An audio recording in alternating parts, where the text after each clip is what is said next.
My childhood friend Willow, who grew up with me, was suddenly confessed to, boldly, by the newly transferred athlete, Makoto. Yet I didn't panic at all, because I believed, no, I knew that the bond Willow and I had built over more than a decade couldn't be that fragile. But I was wrong. When he cornered her against the wall and asked, "What's your relationship with him?" she replied without a hint of hesitation, "Just neighbors." The next second, Makoto cupped her face and kissed her. Later, when I was exchanging WeChat contacts with a junior student, Willow happened to pass by. The junior asked, "What's your relationship with her?" I said, "Just neighbors." Chapter 1. Between classes, a crowd of students rushed noisily out of the classroom. Not long after, my deskmate came back, panting, and casually placed a bottle of Coke on my desk. He teased, "Your Willow asked me to bring this to you." After catching his breath, he continued, "George, maybe you should go take a look. That new guy who just transferred into Willow's class. I heard he's a rich second-gen kid, also used to be on the city sports team.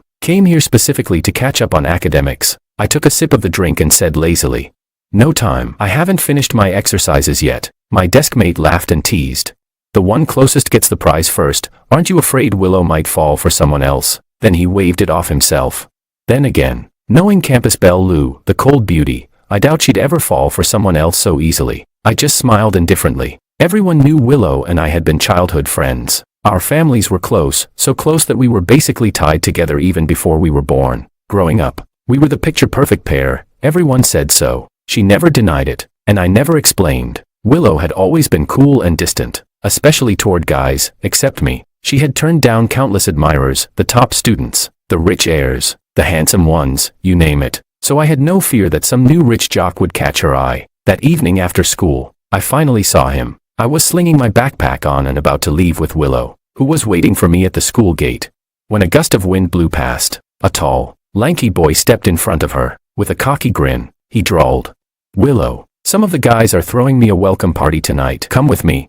Willow took a step back, clearly disgusted. "Sorry, I don't have time," she said bluntly, then brushed past him and left. After a few steps, she turned back and called to me, "George, let's go." I nodded, pulling my gaze away from the athlete. I didn't miss the way he looked at me, curious, with a hint of amusement. On the way home, we discussed a tricky exam question and let the strange moment fade into the background. Just before parting ways, Willow suddenly stopped me. She said, "George, let's apply to Shanghai University together." Under the dim yellow street lamp, her normally cold, flawless face softened, and her voice took on a rare gentleness. My heart stirred. I smiled and replied, "Sure." Chapter 2. I had a habit of dozing off in class. Willow brought me a can of Coke every day. One day, my deskmate and I were heading back from the restroom and passed by her classroom. She called out to me and handed the drink through the window. When I looked up, I saw a guy sitting backwards on her desk, his arms folded and head down, napping. Willow frowned. "Makoto, go back to your seat," he replied lazily. "Come on, what's the big deal if I sit here for a bit?"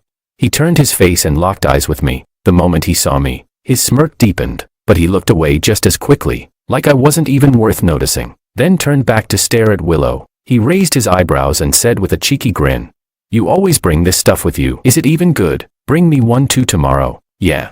Willow shot back, clearly annoyed. "Buy it yourself." Makoto shrugged. "Some class rep you are, don't even care about your classmates." After that, I started seeing Makoto more and more, but it didn't last long. He pestered Willow for a while and then gave up on his own. Life between Willow and me returned to normal. One day, we were discussing a tough math problem through the classroom window. We were deep in it, fully focused, when suddenly her eyes shifted past me, staring straight ahead. A ripple broke across her usually calm gaze. I didn't turn around, but I heard a bright, bell-like laugh behind me. Makoto was chatting up a girl, and whatever he said must have been hilarious, because she burst out laughing. "Makoto." Willow spoke, her voice laced with irritation. Makoto replied, Willow." He looked up in surprise. His expression was calm but curious. He smiled and asked, "Something up?" I quietly watched Willow. It was like she'd forgotten I was even there. Her eyes were fixed firmly on the guy behind me. She clenched her fingers tightly, crumpling the edge of the test paper in her hand. Willow let out a cold snort and said, "You're the only one left who hasn't signed up for the math group." Makoto blinked, catching on. Before he could say anything, the girl beside him chimed in with a playful pout. "Makoto, didn't you already say this morning you'd team up with me?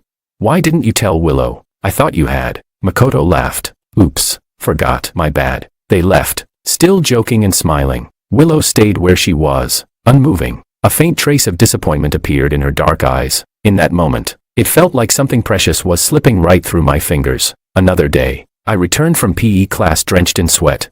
Just in time to see Makoto leaning casually against the hallway railing, talking to a friend. One hand propped on the railing, the other holding a can of Coke. He was grinning without a care. He glanced sideways at me, then looked away. He casually handed the drink to his friend and said with a smirk, "Willow gave this to me. Don't feel like drinking it, you can have it." His friend teased. "Oh, what's going on here, Makoto? Looks like you're close to sealing the deal." "Huh?" Makoto waved him off.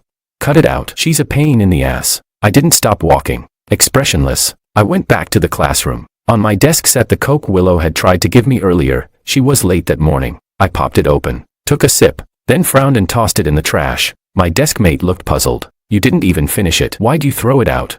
"It's gone bad," I said. That night, I didn't wait for Willow. I went home early. She didn't come looking for me either. The next day, we ran into each other in the elevator. She only asked me one thing. "Was there too much homework yesterday? Why'd you leave early?"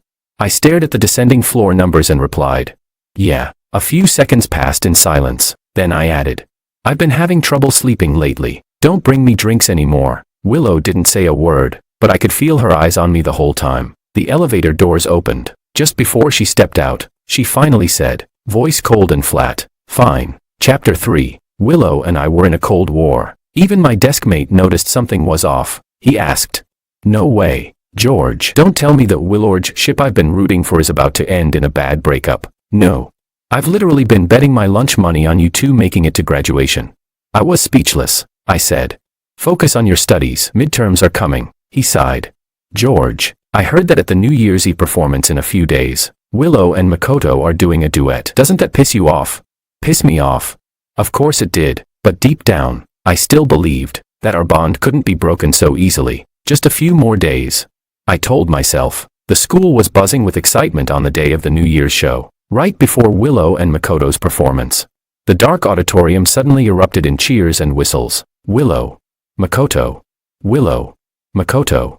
The voices echoed in rhythm, rising like a wave. Then the spotlight snapped onto the stage, illuminating a pair seated at the piano. The boy wore a black tuxedo. The girl, a flowing white dress, handsome and beautiful, like characters straight out of a fairy tale. "Shoo." Makoto leaned into the mic with a devilish grin. "Our performance is about to begin." The crowd hushed. A light, flowing melody spilled from their long, elegant fingers. The two on stage moved in perfect harmony, exchanging glances and smiling softly. Anyone watching would have to admit, they looked good together. It had only been half a month since we last went to school together.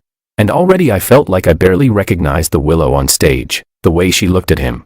The way she lowered her eyes and smiled gently. Those expressions were completely unfamiliar to me. My heart suddenly skipped a beat. A heavy, suffocating wave of despair rushed in and swallowed me whole. I felt like I was being shut out of their world. Even my hand trembled as I tried to take out my phone. My deskmate was saying something to me, but I couldn't make out a word. I just kept my head down, muttering, "I'm fine." But the calmer my voice sounded, the more violently my hand shook. And finally, as the crowd burst into thunderous cheers and applause, I slipped away, hiding my panic, and fled the auditorium. Chapter 4. By the little lake in front of the school library. 9 p.m. No one came. 10 p.m. Still no one. 11 p.m. No one. On WeChat Moments, a classmate posted a photo. A boy and girl at the piano, smiling at each other under the stage lights, glowing even brighter because of them. I clenched my fists, trying to steady myself, but my hands wouldn't stop shaking. My mind kept looping through those heavy, suffocating memories, until I couldn't hold it in anymore and let out a hoarse, anguished cry. The winter night wind was razor sharp, cutting so deep it made my whole body break out in a cold sweat. At 11:30, I finally heard a rustling sound behind me. I stood up abruptly. A beam of flashlight swayed toward me, and a girl's startled voice rang out, clear and crisp. "Beep." The light hit my face. I raised my hand to block the glare. "Hey, are you a person or a ghost?" she asked. She stood a few steps away, and her voice cracked for no reason when she said it. "I'm human," I replied. Only then did I realize my throat was completely hoarse. She frowned. "You scared the crap out of me. I heard someone yelling and thought the school was haunted or something." I was speechless. "I'm not a ghost," I croaked. But the next second, I was suddenly hit by a wave of dizziness. My legs gave way, and I nearly collapsed backward. Thankfully, I reacted fast enough to catch myself with both hands before I hit the ground. The girl freaked out, her phone's flashlight bouncing wildly. "Ah, what's wrong with you? Get up." "I'm sorry, I shouldn't have called you a ghost." "I take it back, I'm the ghost." "Okay, I'm the ghost." I slowly turned to look at her and shook my head to signal I was fine. She squatted about 3 meters away from me, pushing something across the ground toward me with a stick, face full of panic. Her voice trembled as she said, "Here, Mr. Ghost. I just bought this little cake. I'm giving it to you as an apology gift. Please don't haunt me." I was speechless. In the dim light, she had already stood up. She was tall, but her face was hidden in the shadows. The wind carried over a soft, sweet scent from her, mixed with her quickened breathing. She stammered, "It's late, Mr. Ghost, if you're not gonna eat me or anything, then I'll just head out first." And then she was gone. I stood up and checked my phone again. Only messages from my parents and my desk mate. I replied to them, then took a deep breath and stared out over the dark, silent lake. After a few seconds, I picked up the cake the girl had left and walked away. It was blue, with a yellow-haired mermaid on top. When I reached the bottom of my apartment building, I had a strange feeling and turned around, just in time to see a tall figure dart out of sight behind the corner. The air was quiet and still. Somewhere in the dark, a stray cat meowed twice. I waited for a bit, but the person I hoped to see never showed up. I let out a bitter laugh. My cracked lips split painfully as I smiled. The time on my phone ticked to 11:59 p.m. When I opened the door, my parents' smiling faces greeted me. They were holding a cake. "George, happy birthday." Chapter 5. The next morning, I woke up feeling lightheaded and heavy all over. The alarm went off several times, but I struggled and failed to get out of bed. In a daze, I vaguely heard my mom cry out in alarm, "George, your forehead's burning up." After that, I blacked out. When I woke again, I was in a hospital bed. My mom was sitting beside me, and the moment I opened my eyes, she finally let out a sigh of relief. Out of the corner of my eye, I noticed a small box nearby. My mom said, "We ran into Willow downstairs when we got to the hospital this morning. She said this is your birthday present." I frowned. "Oh," she asked. "Aren't you going to open it?" I replied, "Maybe not." Maybe it was because I was sick, but I didn't feel like moving at all. After getting my 4 and resting at home for half the day, I went back to school in the afternoon. It was right in the middle of midterms. I'd already missed the morning Chinese exam. Exam seating was arranged based on the last test results. So both Willow and I were in the first exam room, classroom 1 of the science track. She sat right in front of me. Just as I took my seat, Willow turned around. Her tone, unusually for her, had a trace of concern. "You feeling better?" she asked. I didn't look up. I just set down my pen and said, "Yeah." She pressed her lips together, hesitating for a few seconds before asking, "What's wrong with you? Why didn't you come last night?" I said, "What?" The bell rang. I met her cool, clear gaze, and after a pause, I said, "That's enough, we can't talk now. The proctor's here." She took a soft breath but didn't press further. That was just like Willow. Ever since we were kids, even when we fought, she always stayed calm, as if nothing could ever rattle her. If I hadn't seen her on stage last night with my own eyes, I might have kept believing that. The exam ended. I packed up my things and immediately got up to leave. "George," I ignored Willow calling me from behind. I kept my head down, not watching where I was going, and ran straight into a girl walking into the classroom. "Eep," she exclaimed. The voice sounded oddly familiar. I looked up, and found myself staring into a pair of bright, amber-colored eyes. Her gaze was striking. I looked for a moment too long. She was slender, with delicate features, and maybe because she noticed me staring, she shifted slightly to the side to let me pass. Snapping out of it, I quickly said, "Sorry about that," she replied.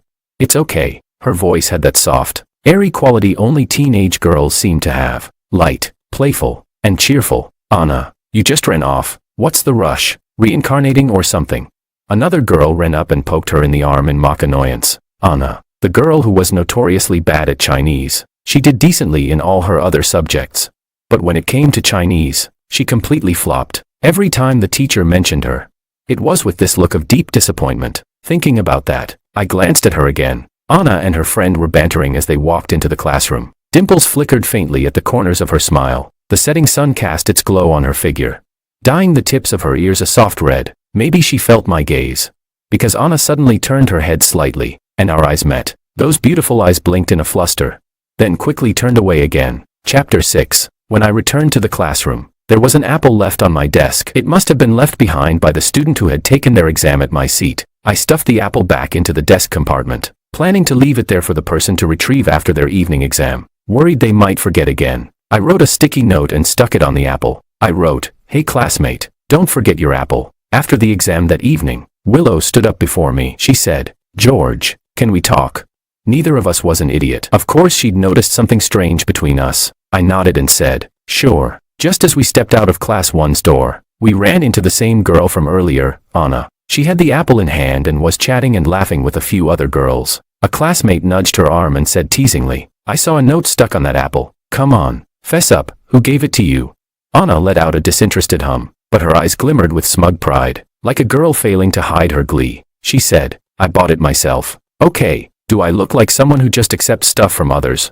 The classmate rolled her eyes. "Yeah, right. I totally believe you." She reached for Anna's pocket. "Then let me see the note," Anna replied. "In your dreams." She dodged nimbly to avoid her, not watching the way ahead, and ended up right in front of us, bumping her shoulder into Willow's arm. It wasn't hard, but Willow still frowned. Anna turned back, looking up at me first. Her eyes were bright with a smile. For some reason, the tips of her ears flushed red. She hurriedly hid the hand holding the apple behind her back. She said, "Sorry about that." I looked at the apple, then back up to her face, and said, "You don't need to apologize to me. You bumped into her." I pointed at Willow beside me. Those bright eyes turned to Willow, and her tone suddenly shifted from nervous to a bit casual. She pursed her lips and said, "Oops, my bad. Didn't see you there." Willow rubbed her arm but didn't respond to her. She leaned in and whispered to me, "I'll go pack up first. I'll wait for you outside your classroom." I nodded. Okay. When I snapped back to reality, Anna had already run off after her friends, shouting as she chased them, "That's my apple, you brats. Get back here, or else."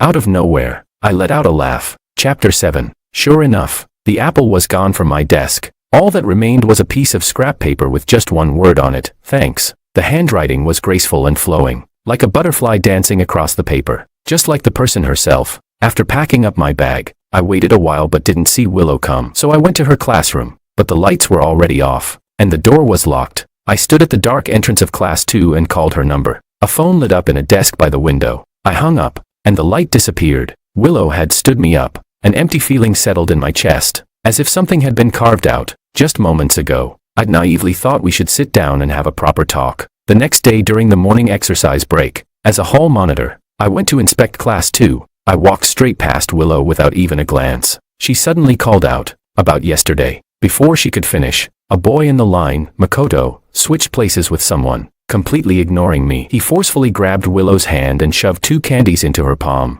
Tilting his head with a cocky grin, he said, "A gift for you, imported, as thanks for helping me with homework at my place yesterday." Well then, now I knew why she didn't show. Willow pursed her lips but didn't refuse. She turned to look at me, but I looked down, avoiding her gaze, and marked a deduction on Class 2's discipline score sheet. I said, "Switching spots during morning exercise and chatting, 5 points off." Then I turned and walked toward Class 1. Behind me, I heard Makoto angrily snap, "What the hell? Isn't he your friend? Why'd he deduct our class's points?"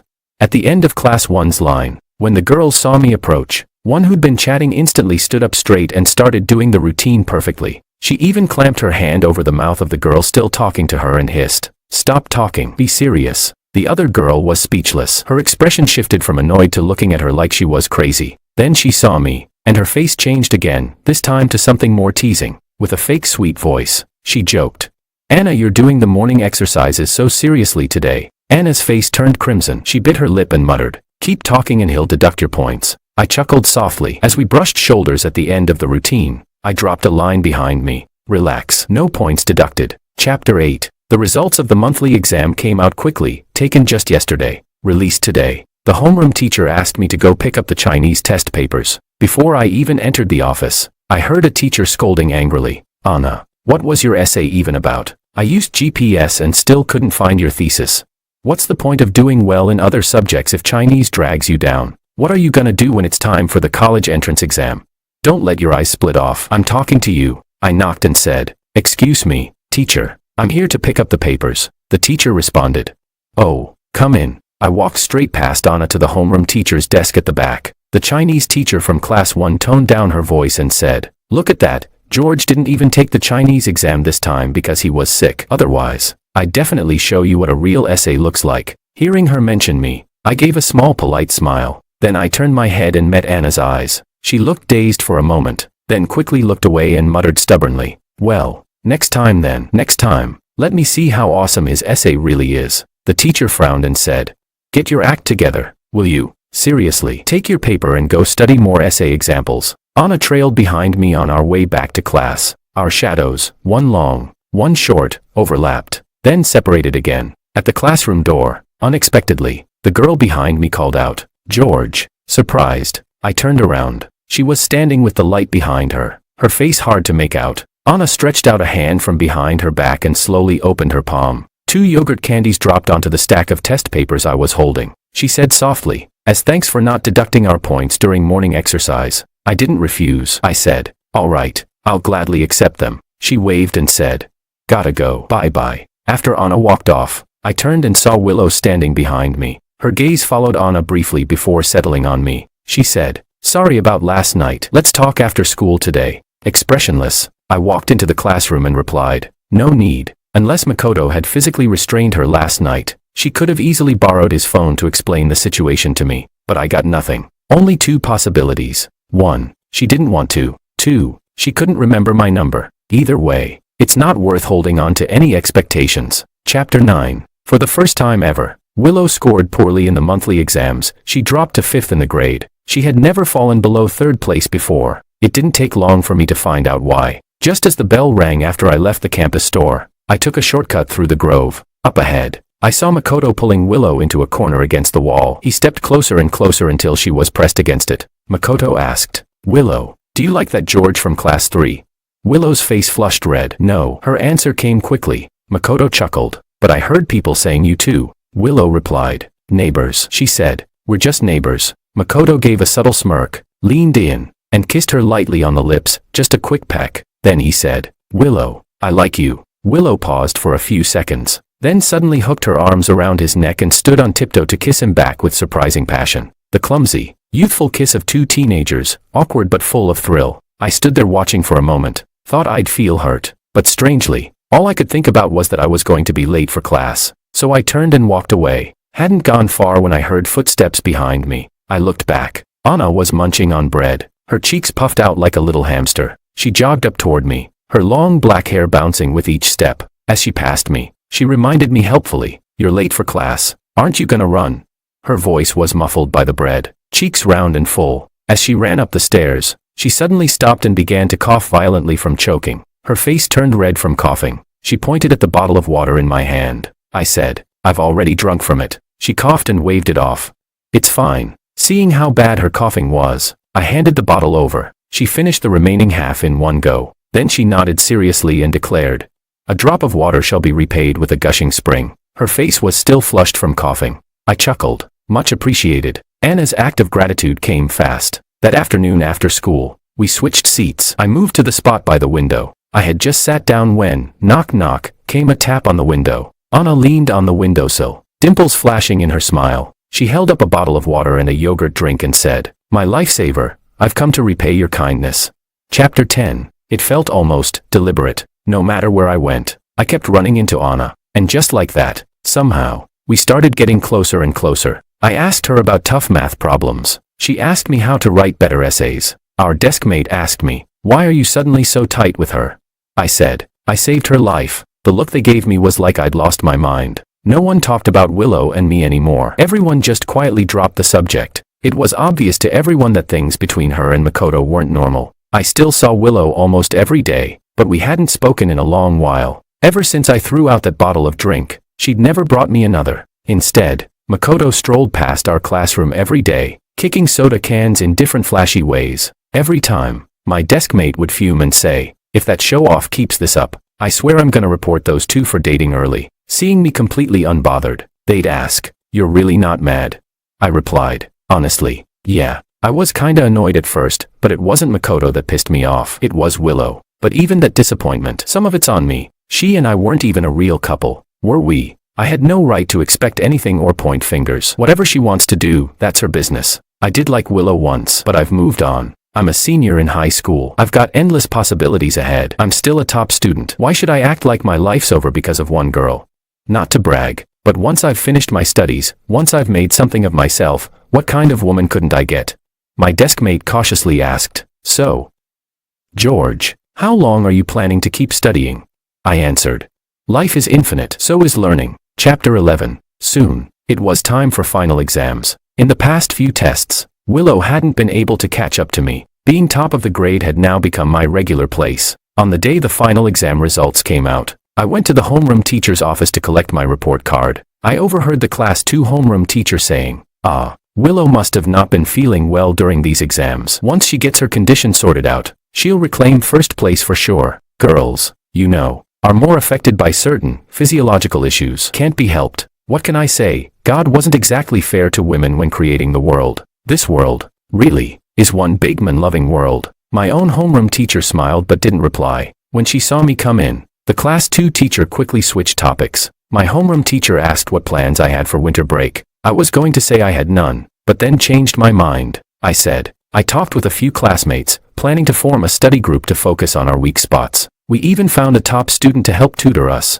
The Class 2 homeroom teacher cut in. Nice. No wonder Willow told me she'd be tutoring struggling students during the break. So she's helping your group, huh? I blinked and said, no, the top student I meant is Anna from Class 1. My teacher tried to hold back a laugh. Anna agreed to that. I replied, yes. In exchange, I'm helping her with essay writing. Just as I finished, the Class 1 homeroom teacher barged in energetically. You guys talking about our Anna? What are you saying about her? Anna followed right behind him. My teacher smiled and filled them in on the peer tutoring plan. The Class 1 teacher gave a sudden laugh. So you're the genius Anna said was helping her with writing. I thought her improved essay scores were because I yelled her into shape. He gave me a hearty pat on the shoulder. George, make sure to give that rascal a hard time over the break. My homeroom teacher turned to Anna and said, Anna, show our students a bit of that brilliant brain of yours too. Then the Class 2 teacher chimed in. I still say girls are the best. Just look at Anna and Willow, smart, attentive, and kind enough to help others. Born with the ability to love. Unlike some boys, Anna peeked out from behind her teacher, interrupting with a grin. Teacher, are you praising me? Thanks, but I honestly don't think I'm smarter than George from Class 3. He's the only one in the entire school who scored full marks in physics. I came here just to take a look at his exam paper. Her dimples appeared as she smiled. Even though she was smiling, her tone had a strange, passive-aggressive edge to it. The Class 2 teacher was left speechless. Just then, a class rep from her class walked in. So she mumbled something and turned away. Anna flashed me a secret peace sign behind her back. Chapter 12. Winter break. I had just stepped out, planning to head to the library, when I ran into a group at the building entrance. Makoto and a few friends were ringing the doorbell across from me. Within seconds, Willow opened the door. I glanced at her, then looked away. Makoto's cheerful voice rang out. You told me you and George were neighbors, but I didn't realize you lived this close. Willow gave a quiet mm and let them in. After they changed their shoes, Willow's voice came from behind me. She said, George, you're avoiding me. A firm statement, no hesitation, no doubt. I almost laughed. You're overthinking it, she asked. Then why did you stop coming over for dinner when my mom invited you? I said, too much homework. No time. George, Makoto, already inside, poked his head out and said, Willow, everyone's waiting for you. What's taking so long? He gave me a knowing look. Willow said, George, I hope we can still be friends. She shut the door before I could respond. I let out a sharp breath and chuckled in disbelief. Standing outside, I texted her, I don't stay friends with people who don't know basic respect. Then I deleted her contact, WeChat and number, both gone. Predictably, she didn't reply. If she hadn't said that line today, we could have just quietly stayed buried in each other's contacts, untouched. But she said we were friends, a label that felt deeply ironic, because between us, there had never been such a thing as just friends or just neighbors. When others teased or joked about us, neither of us ever denied it. I used to like Willow, and I thought she liked me too, but now I see I was wrong. She only ever saw me as a convenient shield to turn others down, and I accepted her cold distance without complaint. For the past decade or so, my life revolved around two things, textbooks and Willow. I didn't really have close friends. People's first impression of me was always, that simp for Willow. But now, I'm ranked #1 in all of a city. Without Willow in my life, my future suddenly looks bright and wide open. Now that I've stopped caring about her, I have so much more time to focus on myself, to notice the good things around me. Knock knock. At the library, across the table, Anna waved her phone at me, signaling me to look. On it, a message. George, it's snowing. Outside the window, the light was dim. Snowflakes fluttered down gently, and yet, I saw a bright light. The girl across from me had soft dimples in her cheeks. She sent another message. It's the first snow of the season. Make a wish. I looked up and met her sparkling eyes. I replied, then here's to both of us. May we have bright and magnificent futures. Chapter 13. Willow and I quietly drifted apart. No heated arguments. No dramatic tears. Just like she wanted. We truly became just neighbors. When we occasionally ran into each other and couldn't avoid it, we simply nodded and smiled politely. Eventually, news of her relationship with Makoto got out. No one knew who spilled it. Their homeroom teacher called in Willow's parents. When I ran into them, her parents cautiously asked, George, we haven't seen you come by in a while. Did you two have a fight? They joked for years that I was basically their future son-in-law, and Willow had always kept her distance from other boys, except me. Hearing that she'd started dating someone else must have been a shock, but I could tell they weren't angry with her. In fact, after I shook my head and said we hadn't fought, there was a subtle, almost hidden relief in their eyes. Mrs. Liu said, George, it's normal for girls to be a little headstrong sometimes. You should be the one to give in more. Don't take things to heart. She'll come around. Uncle and Auntie will talk to her. But the next second, George. No need to wait. Willow had already returned. I turned around. She looked furious, angrier than I'd ever seen her. She snapped. George, come here. I need to talk to you. She grabbed my sleeve and dragged me toward the elevator. Behind us, her parents smiled and called after us. Have a good talk. You too. Kids don't hold grudges overnight. There were people around the whole way. Only when we reached the secluded park corner did she stop. I stepped on the edge of her shadow, wondering what she was about to say. She said coldly, George, are you the one who ratted us out? I blinked. Ah, so that's what this is about. Expressionless, I said. No. She frowned. Didn't believe me. I shrugged and sat down on a bench nearby. She said, I saw you that day, with him, in the school grove. I gave a slight laugh. So she had seen me. That neighbor comment, she'd said it on purpose. Loud enough for me to hear. A silent way to push me away. I checked my phone for the time, chuckled, and said, Willow, you don't seriously think I still like you, do you? I admit, I used to, but not anymore. Who you date now has nothing to do with me. If I had the time and energy to meddle in your drama, I'd rather spend it doing a few extra math problems. I looked up. She stared down at me from above. In the past, whenever she looked at me like that, I'd carefully study her expression. Was it dislike? Was it affection? But now, I just found it ridiculous, even a little annoying. A message popped up on my screen. It was Anna. George, don't tell me you're still studying. You promised we'd all watch fireworks together for New Year's Eve. Don't bail on us. I typed quickly. Anyone who bails is a loser. Anna sent a voice message. I'm almost downstairs at your building. 10 minutes. Be ready. I could hear cars, people, the soft wind, and her breathless voice. I could imagine her hurrying over, just to see me. I smiled. I said, Willow. She stepped closer. Her shadow blocked the streetlight. The anger in her eyes had faded, replaced by something I couldn't quite read. Hesitation. Maybe. I stood up, brushing off my pants. Believe it or not, I didn't do it. If I didn't, I didn't. I nodded toward the exit. I've got somewhere to be. Took 2 steps. George. This time her voice was soft. So soft it was swallowed by the wind. I didn't stop walking. She said, Happy New Year's Eve. I waved a hand and kept striding toward the gate. Chapter 14. We rode together in a noisy, cheerful pack on our little e-scooters. Everyone in the group was someone who'd been studying together during the winter break. My deskmate was there too. He laughed and said, Whoa, you two planned this. Matching outfits tonight? Then he grinned. Come on, come on. Anna, sit behind George. I glanced at Anna. We were both wearing yellow puffer jackets, same color, different styles. She walked over, reached out her hand for a helmet, completely unbothered by his teasing. I handed it to her cooperatively. Anna said, Well, since David insists, George, I guess we should just grant his little shipping fantasy. But just as I handed her the helmet, she turned and hopped on her best friend's scooter instead. She raised an eyebrow and said, I wouldn't dare ride with you. You drive like a maniac. If a traffic cop shows up, I wouldn't even have time to jump off. Under the warm yellow streetlight, the wind caught in Anna's bright eyes, quiet, and filled with something soft and lingering. Somewhere along the line, Anna had stopped being the kind of girl who blushed easily. I suspected she'd secretly gone through some training. Every movement she made stirred up springtime energy, restless and vibrant. I looked away and raised a hand. Let's go.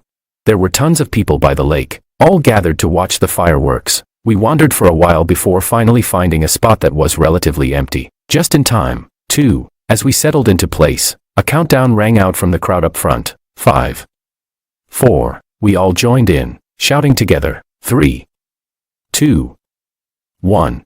Across the lake, fireworks suddenly shot up into the sky, ripping through the darkness like fire-tipped comets. Next to my ear, a soft, sweet breath brushed past. Anna said, "Happy New Year, George. May all your wishes come true." She stood beside me, looking up, smiling. Her eyes sparkled with reflected fireworks, and from that moment, a symphony of fireworks exploded in the sky, loud and brilliant. My friends shouted their New Year wishes into the night. Here I come. Adult world, David's on his way.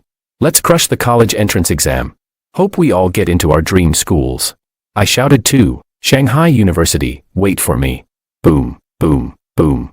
The fireworks kept going. Thump, thump, thump. My heart beat faster. Even in the freezing wind, the fire in a young heart still burned bright. I turned my head. Anna was still looking at me. "Anna," I said, "Happy New Year. Wishing you all the best." I heard myself say it clearly. Chapter 15. All that tutoring over winter break had paid off. When the new term's entrance exam results came out, I once again took first place, undeniably. Everyone who studied together made progress, especially Anna. Her total score pushed her into the top 10 in the grade. As Class 1's homeroom teacher passed by our classroom, she suddenly stepped back a few paces and said, "George, I knew it, your teaching style really works on Anna." My deskmate chuckled.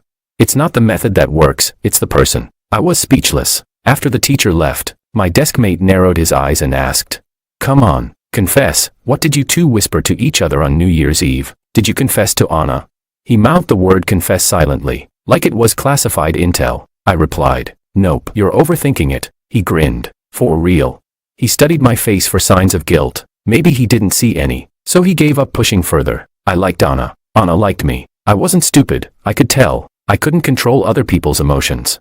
But I could suppress my own fleeting feelings. Right now, the top priority was the college entrance exam. I had no energy to think about anything else. At lunchtime, we passed the honor roll on the way to the cafeteria. David glanced at it and said, "Hey, look, Willow's climbed back up. She's second place now. Her name's right under yours." As soon as he said it, the person ahead of us stopped. Willow turned around. David shut up immediately. She looked thinner than before, even in a puffer jacket. She looked like she could be blown away by the wind at any second. I said, "Congrats." Willow looked at me quietly. "Thanks," she replied. It was early spring. Still cold. A gust of wind swept between us. We were like two ships that had parted ways, sailing toward different harbors. Suddenly, someone ran up behind me and gave me a light smack on the head. In that moment, the wind paused. "George, you're still not going to lunch. Your precious chicken wings are about to be gone."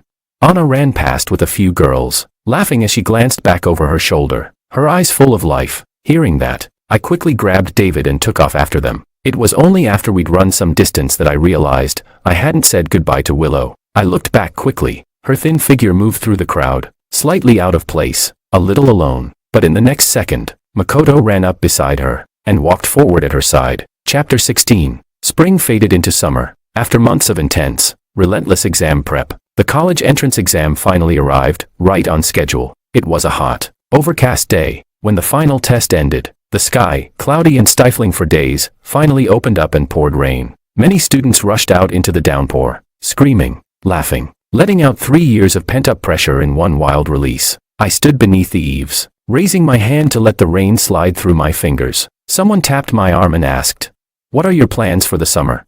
Anna leaned lazily against the wall, her smile soft and easy. Just as I was about to answer, Willow walked up behind her. Anna noticed too. She turned slightly to glance at her, then looked back at me, still smiling as if nothing had changed. I said, "Getting my driver's license." "You?" Anna tilted her head and lightly tapped her cheek with a fingertip. She said, "Forced by my family to go overseas and be their errand girl." I laughed. "You make it sound tragic." "Want me to take that glamorous job for you?" She replied. "Sure, be my guest." Willow, who had just walked past us, suddenly turned back and stepped between us. Her voice, surprisingly gentle for once. "George, when are you leaving?" I looked at her, confused. "What?" Anna lifted her chin slightly, peeking out from behind Willow with a little pout, but her eyes were smiling. She said in a playfully pitiful tone, "George, I didn't bring an umbrella. Can you walk me home?" Willow spoke at the same time. "My mom said we're having dinner tonight with your aunt and uncle. Come home with me." "Okay." "Ah, so that explains Willow's sudden kindness. A direct order from Mrs. Liu," I replied. "No need to go back together. Please tell Auntie I'll be there tonight." Then I stepped around her and met Anna's gaze. I said, Let's go, Miss Sue. I'll walk you, she said cheerfully. Got it. The umbrella wasn't big. Anna and I weren't standing too close, so both our shoulders were getting wet. The umbrella tilted, shielding only one side of her shoulder. Anna quietly leaned in until our clothes brushed. Anna, George. We spoke at the same time, then laughed together. She said, "You go first." My hand brushed lightly against her fingertips. I said, "Anna, enjoy your summer and don't forget sunscreen." She stared for a second, then broke into a smile. Her dimples rippled like sunlight on water. Suddenly I realized she was really, really beautiful. She said, "You too, learn to drive properly. When you're licensed, take me on a joyride." I laughed. "I can't even afford a car." She waved that off. "Whatever, just borrow my dad's car. I'll allow it." Up ahead, someone shouted her name. I tilted the umbrella up, and misty rain rushed toward us. I raised my hand, shielding her from the drizzle. Anna said, "Wow, speak of the devil, there he is. Come on, let's go. You can get a preview of my dad's car." I pointed toward another direction, where my parents were standing, waiting. "Next time, my mom and dad are here too." I handed the umbrella to her. Our fingers brushed, cold to the touch. Yet somehow it sparked a quiet fire. Before she could say anything, I turned and dashed into the rain. Wind and rain slammed into me from the right. I looked back. She stood alone in the rain, her figure blurred by the soft light behind the curtain of water. She raised a hand and called out, "George, keep in touch." Running, I shouted back, "Yeah, let's stay in touch." Chapter 17. I didn't skip the dinner at the Liu household. It was the first time I'd shared a meal at the same table with Willow since becoming neighbors. Her parents were as warm as ever, asking about my exam, inquiring about my dream school. I answered each question politely. On my way back from the bathroom, I passed by Willow's bedroom. She had her back to the door, talking quietly on the phone. She shook her head and said, "Not today. Let's meet tomorrow. We have guests at home." Then she added, "Yeah, he's here too." I don't know what the other person said, but Willow sighed lightly, very lightly, but I knew that sound. It meant she was starting to get impatient. I didn't stop walking. I returned to the living room. This summer break had been exhausting, worse than a dog's life. Driving lessons during the day, swimming and Muay Thai at night. My parents thought it was dangerous to study in another city, so they insisted I pick up a few self-defense skills, just in case. Meanwhile, David and the others were showing off in the group chat all day, either traveling or posting mouth-watering food pics. When the exam scores finally came out, my parents were more nervous than I was. The moment they heard my results, their anxiety finally melted away. Shanghai University, secured. Then it was non-stop. Calls from the homeroom teacher, from various college admissions offices. My parents were busy, but in a good way. Anna sent me a photo, sunglasses on, in a breezy swimsuit. Her message, "Well, now can people finally tell which side is the front and which is the back?" I replied, "Wait, what photo? I can't see anything." She didn't catch the sarcasm, sent it again. Then it hit her. "Seriously, George, since when did you become that guy? Playing coy now." I stopped teasing and replied, "Heard from the homeroom teacher, you ranked second in the grade this time." She answered, "Please, with you around, who can get first?" I asked, "Have you decided which university to apply to?" She replied, "That's a secret." Fair enough. Even if she didn't say, I already had a good guess. Just as I was about to go offline, Anna sent a voice message. She said, "George, we're turning 18 soon." Her voice was clear and light, full of vitality, like the very essence of youth was spilling out from the screen. She said, "Wishing you, and me, a brilliant, dazzling future." Chapter 18. Willow and I both ended up at Shanghai University, but we picked different majors. I enrolled in bioengineering, and she chose applied chemistry. Both of our parents came with us for registration. Before they left, they reminded us again and again to look out for each other on campus. The moment they walked away, I walked in the opposite direction from Willow. "George," she called after me. Willow was tall, beautiful, and had that cool, aloof vibe that made people stare wherever she went. I asked her if something was up. She said, "We're going out for dinner tonight, with Makoto and some of the others, all from a city." I thought for a second and replied, "Sure." Told her to send me the time and address. That night at dinner, I was practically the last one to arrive. The whole table erupted. "Hey, a city's #1 is finally here. Now we can drink." Self-punishment shot. Before I could say anything, someone looped an arm through mine from behind and leaned forward with a grin. Anna said cheerfully, "Sorry, George was late because he came to pick me up. And no drinking for him, he's my designated driver tonight." She didn't even wait, just reached over and pushed the glass of alcohol away from me. Once we sat down, she tugged lightly at my sleeve and whispered, "Quick, Pour me some coconut juice. I'm dying of thirst. I smiled. Anna had also gotten into Shanghai University. I already knew it had slipped out from one of her besties. She'd applied to the university's medical school. Across the table sat Willow and Makoto. Someone started teasing the two of them. Makoto wrapped an arm around Willow and laughed. Ha ha ha. Honestly, I wasn't planning to apply here. But since Willow picked Shanghai University, I figured, why not?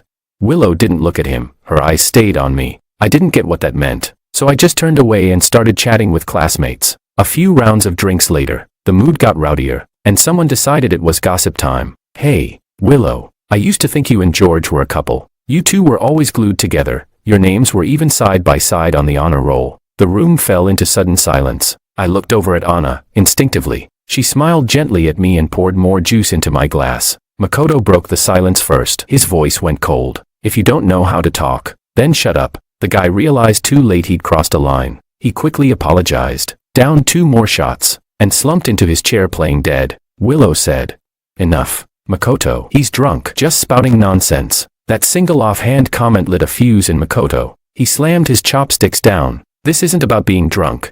Then stormed out of the room. Everyone looked around, unsure of what to say. It was the classmates' fault, after all, and though I was mentioned, it wasn't really my problem. But just before Willow left the room, she bizarrely stopped right between Anna and me. "George," she said. She hesitated, as if weighing how to phrase it. "Can I ask you to talk to Makoto?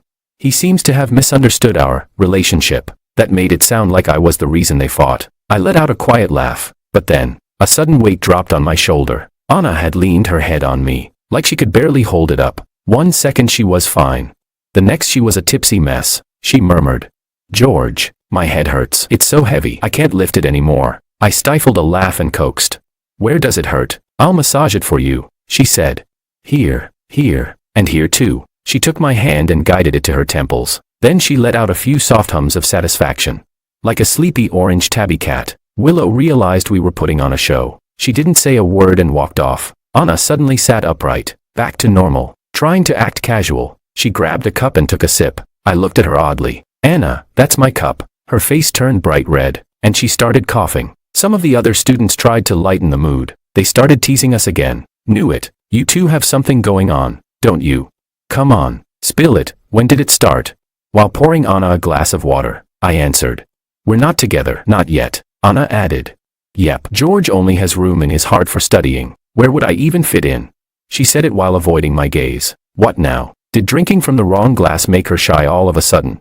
I was speechless. Chapter 19. Neither Willow nor Makoto returned after the drama. Everyone tacitly avoided mentioning them for the rest of the night. Later that evening, David sent me a voice message. He said Makoto and Willow had gotten into a fight and were on the verge of breaking up. Makoto even posted some nasty stuff on his WeChat feed. I asked David, "Wait, how do you even have Makoto on WeChat?"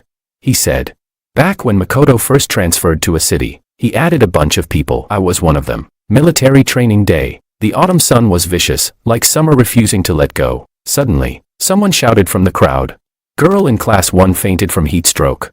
My heart skipped a beat. Anna was in class 1. Without hesitation, I shoved through the crowd and charged straight in. Sure enough, there she was, her face pale and drenched in sweat. Her eyes dazed and unfocused. She looked like she could collapse any second. I didn't even think, just scooped her up into my arms. I was drenched in sweat, shouting, 'Make way, out of the way.' Then, whack. Anna suddenly raised her arm and punched me in the chest. Completely confused, I finally looked down at her. Anna said, 'What is wrong with you, George? Are you insane? The one who fainted is my roommate.' I was stunned. What? I heard someone say a girl from class 1 fainted, I said, still reeling. I thought it was you. You looked exhausted, like you were about to pass out, she replied. I just finished helping carry my roommate to the infirmary. Of course I looked tired. I gently put her down and rubbed my chest. Damn, that little punch of yours actually hurts. She smirked. Of course, I'm fully capable of knocking out a little George with 1 punch. Who are you calling little? Huh? I said, annoyed. You, obviously you, she teased. I spread my arms, puffed out my chest. All right then, go ahead, punch me again. If I make a sound, I'll admit I'm a dog. She gave a smug little snort. Fine, if you do make a sound, you'll have to bark like a dog, 3 times. Then she raised her fist and gave me another light jab. I burst out laughing. She said, "You made a sound." I shot back. "You made a sound too."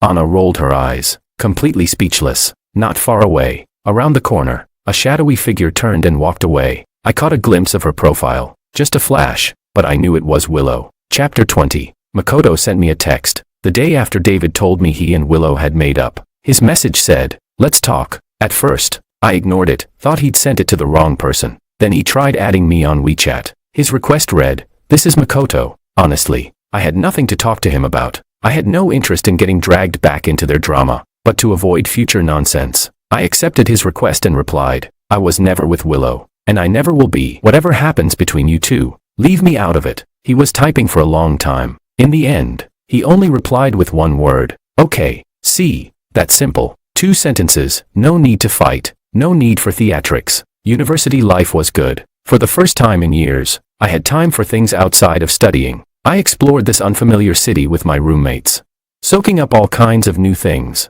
The first time I went to a team dinner with my classmates, I had a few drinks and headed to the bathroom in the middle of it. On my way out, a girl called my name. It took me a second to recognize her, one of the girls from our dinner table. Hands clasped together, she asked shyly, "George, can I add you on WeChat?" For a split second, she reminded me a little of Willow, and just as I blinked, Willow really did appear behind her. "George, what are you doing here?" I paused, pointed at the bathroom sign. "What do you think?" She rolled her eyes. "Right." She glanced at the girl beside me, no need for words. Her meaning was clear. I couldn't be bothered. I added the classmate on WeChat and walked back with her. She must have picked up on something. "Was that girl your ex or something?" I said. "Just an old classmate." Back in the private room, I checked my phone. Anna had sent me a photo from the cafeteria, a tray of plain food. Lunchtime. Time to feast. Everyone else is out eating fancy meals while I'm stuck at home crying into my steamed buns. But hey, steamed buns with chili still count as gourmet, right? The buzz from the drink started to hit. I slouched into my chair, typing slowly. "Miss Sue, do you have time tonight?" She replied, "Your Majesty, what is your command?" I answered, "To receive your arrival, as you command." Dinner ended, and everyone headed out. The moment I stepped outside, I saw Willow again. She bit her lip and asked, "George, did you forget what my parents told you?"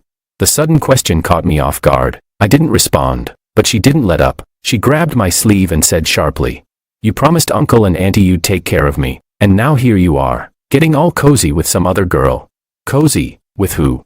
I was speechless. "I mean, seriously, what does it matter to you who I'm with?" I paused, then added, "Also, are you nuts? That whole take care of each other thing was just polite small talk. You really took it seriously. What's going on?"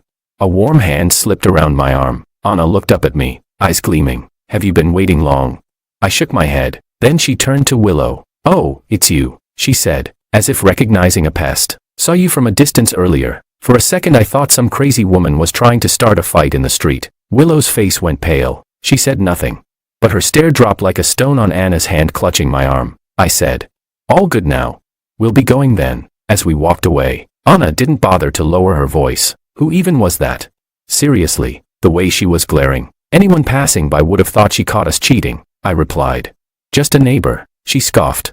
"Neighbor? She's more possessive than me." I raised a hand and flagged down a cab. Chapter 21. Actually, ever since Makoto added me last time, this wasn't the first time Willow tried to meddle in my business. From Makoto's WeChat moments, I could tell they had been breaking up and getting back together again and again over just a few weeks. She even texted me once in the middle of the night, as if she had forgotten what she once said to me. She casually asked if I had time to talk. I didn't reply, but she didn't seem angry either. Maybe Makoto sensed something. He came to school to find me once. That day, I had just finished dinner with my roommates and was heading back to the dorm when I saw him sitting on a tree stump, smoking. I spotted him right away. He saw me too. Standing up, he said, "George, finally, let's talk about Willow." Everyone nearby stared at me with curious, probing eyes. He looked like someone who had just been cheated on, full of grief and rage, as if it was only natural for him to come and demand justice from me. I hate being misunderstood. Right in front of him, I pulled Willow out of my blocked contacts and called her, asking her to come over. "Let's settle this face to face." As soon as they saw each other, they started arguing hysterically. Listening to them dig up old grievances, I realized I had been the trigger all along. Somehow, the scene reminded me of something I once stumbled upon in a small grove in City A. The sweetness I had once felt was now in stark contrast to this messy drama playing out before me. I finally couldn't take the baseless accusations anymore, so I interrupted Makoto and asked, Makoto, at the New Year's party during senior year, you were the one who deleted the text I sent her, weren't you? Makoto's eyes flickered with panic. Willow looked at me, confused. I continued, and about the drink, that day, you swapped out the one Willow gave me, didn't you? You know exactly which day I'm talking about. Willow asked belatedly. What text?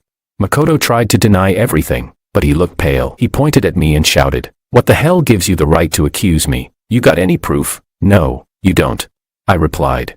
You're right, I don't. I gave a small laugh, then sighed helplessly. I admit, I used to like Willow, but I'm not a masochist, and I sure as hell don't want to be a simp, hanging myself on one tree for the rest of my life. So how about you both just stop showing up in front of me? I'm not interested in being a pawn in your little drama. Right then, someone flashed into my mind, a girl with a radiant smile. I said, besides, I already like someone else, and all this crap, it might hurt her. I don't want her to be hurt. Chapter 22. Getting out of the taxi, I walked side by side with Anna back to the dorm. Tree shadows swayed. Insects chirped all around. Our shadows stretched long under the streetlights, then shortened, then lengthened again, and shortened again. I shifted my foot slightly. Our shadows overlapped. She gave a cold snort and said, Doggy George, was the food good? I turned and smiled at her. Not as good as yours. She asked. Was the wine good? I didn't reply. I just smiled and stared at her. Anna lifted her head and leaned closer. Her soft breath brushed past my nose. She asked, so how are you, rookie? Did you really drink too much? How many bottles did it take? If that's all it takes, then I'm definitely the reigning champ when it comes to drinking, I said. Anna Chow, I like you. Let's date. She blinked. What? Ah. The next second, I cupped the back of her head and kissed her straight away. I said, Anna, you're seriously adorable. She looked stunned, completely frozen like I had cast a spell on her. Her eyes didn't even move. She said, wait, are you drunk talking right now? She swallowed, fumbling for her phone. Say that again. I need to record it, just in case you pretend this never happened once you're sober, I said.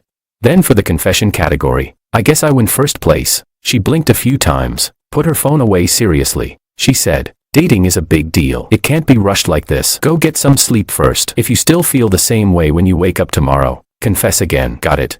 I said, exasperated. What? Are you sure we're not just going to skip all that?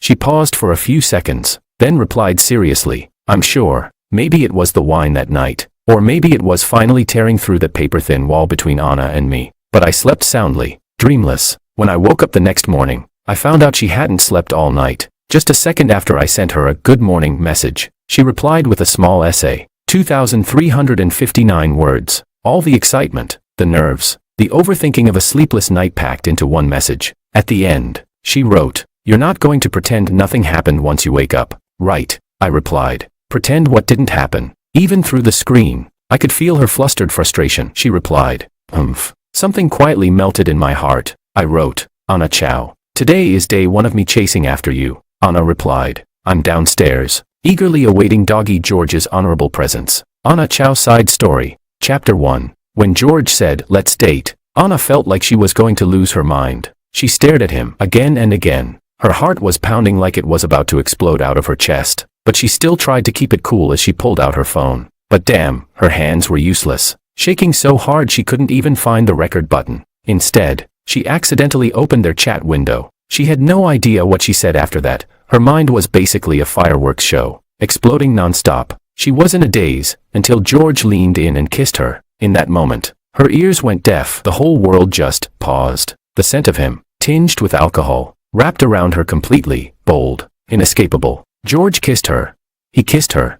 George kissed her. Anna felt like she could literally float. The next second, she might just lift off the ground. Later that night, she messaged her best friend Alicia. He called me cute today. Alicia was the only one who had ever known about Anna's secret crush on George. Alicia replied, okay, wow. Also, want to go grab some late-night food? Anna said, he had a bit to drink tonight. Alicia, then get your butt out here. I'm already heading over. Just sent you the address. Anna typed. He said, Anna Chow. Let's date. Alicia, I'm out the door. 30 minutes later, Alicia texted, I'm here. Where are you? Where are you? Where are you? Anna replied, he kissed me. He kissed me. He kissed me. Ah, I'm losing it. Alicia wrote back, totally done. Get out. You hopeless romantic airhead. I'm gonna kill both of you. Chapter 2. The first time Anna ever heard the name George was back in middle school. Forever second place, they called him. Whenever classmates mentioned him, they would always bring up one other name first, Willow. So at the time, Anna just assumed the two of them were dating young.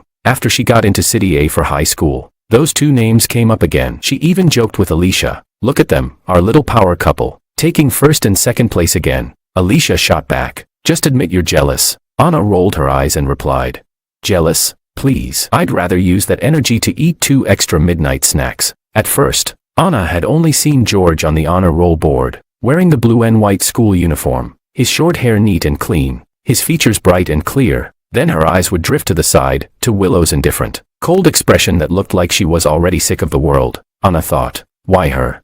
The first time she met George in person was right after the National Day break in freshman year. On the bus ride back to school, she and Alicia were on the bus, crying as they frantically tried to finish their English homework, writing through the tears. The bus suddenly jolted to a stop. Anna lost her balance and nearly fell, but someone grabbed her backpack and steadied her. She turned back and quickly said thank you. She recognized him instantly. It was George. George glanced at the English worksheets in her hands. Somehow, Anna reflexively tucked them behind her back and blushed, quickly getting up to offer him her seat. She said, "You can sit here." George didn't refuse. He turned around, said something to Willow who had been standing behind him, and then Willow came over and sat down. Alicia was still hissing at Anna to hurry up and finish their homework. Anna furiously shot her glances, trying to get her to shut up. The next second, George said, "I think your class has the same English assignment as ours. Want to check answers together?" He tapped her arm with a stack of papers in hand. What he really meant was, "Here, you can copy mine." Alicia took the papers like she'd been granted a miracle. "You're a lifesaver. We'll give them back as soon as we get off the bus." Anna copied that homework like she was sitting on pins and needles. From that moment on, George's figure started showing up in her world more and more. Him on the honor roll, him giving speeches under the flag as an outstanding student, him eating in the cafeteria, him playing sports during PE. More and more, her eyes felt like they had GPS, and the destination was always George. Every time she walked past him, her pounding heartbeat made one thing clear. She had fallen for George. As for when it happened exactly, Anna wasn't even sure herself. Maybe it was the first time she saw him on the honor roll. Maybe it was on that bus ride. Or maybe it was all the pretend coincidences that came afterward. Her crush was cautious, hidden, delicate, and he didn't remember her. In sophomore year, they were both chosen to give a speech as student representatives. In the broadcasting room, Anna kept smoothing the creases at the corner of her speech script, again and again. George gave a small smile and said, "Can you hand me that water bottle? I'm a bit nervous, need a sip." She met his calm yet slightly apologetic eyes, and she understood, George was comforting her. After the speech, Anna walked half a step behind him. She said, "Thank you." George looked surprised. "What? I should be thanking you." He smiled, lips curving slightly, eyes fixed on her, sincere and kind. Who wouldn't fall for someone like George? She certainly had. If Willow didn't like him, well, then screw her. Chapter 3. A new athletic student transferred into Class 2, and a bunch of girls were acting like crazy fans, rushing to ask for his contact info. Anna, however, couldn't care less. They asked her, "Come on, who in the whole school could possibly compare to Makoto?" Anna casually listed a few names, and only at the end did she mention George. Her cheeks flushed slightly as she said, "And there's that George guy. I think he's way better than Makoto." Alicia found out Anna's secret on New Year's Eve of senior year. Anna had accidentally glimpsed Class 3's student record file in the office earlier and learned that George's birthday was December 24th. So that afternoon, she went out and bought him a cake. Alicia kept pestering her about who the cake was for, and Anna couldn't brush her off anymore. Alicia teased, "I knew it. You're secretly crushing on someone and didn't tell me." Anna replied, "No way. It's for my dad. I'm bringing it home tonight." George and Willow weren't dating. Anna realized this one day, and felt like 10 pounds had been lifted off her shoulders. But George did like Willow, and that made her heart sink again. During the school party, George had suddenly run out of the hall and headed for the lake in front of the library. Anna thought, he's probably waiting for Willow. After all, today was his birthday. She quietly followed him at a distance, crouching nearby with the cake in her hands. He trembled uncontrollably, finally shouting into the night, voice cracking, raw and broken. A long time passed, so long that Anna's legs went numb from squatting. At some point, she just thought screw it, stood up, and walked over with the cake. She gave it to him. As a stranger, Anna was honestly worried he might spiral into something worse, so she silently followed him all the way home. When he turned around, she darted into a corner of the stairwell, only to bump straight into Alicia, who had secretly tailed her the whole way. Alicia nearly shouted, But Anna clamped a hand over her mouth and blurted out a dry, awkward cat meow. Alicia looked at her with that I know everything smirk and insisted on finding out who he was. She officially found out a few days later that the boy Anna secretly liked was George. It was obvious, Anna was unusually giddy after that exam, especially after she came back from the test hall. She even brought back an apple. Alicia, sharp-eyed as ever, spotted a folded note stuck to it. She asked, "Anna, was that from him?" Anna shook her head quickly. No. Anna was so stingy with that note, hid it like a national treasure. Then they ran into George. Anna's ears instantly turned bright red. Alicia finally connected the dots. She snatched the apple from Anna's hands and said, well, you little brat, eating this like nothing happened." Anna's precious little secret now had one noisy witness. But even so, with a heart full of affection, she cautiously drew closer to him. Every step she took was filled with sweetness. That night when George kissed her, her mind spun in chaos. One image suddenly flashed across it. On the bus, the boy sitting by the window with his head down, listening to music, his profile peaceful. Then, suddenly, he turned around and met her eyes. The October sunlight poured in from the window, bathed in gold. He smiled, and in that instant, Anna clearly heard the sound of her own heartbeat, one beat at a time. Vivid, strong, real.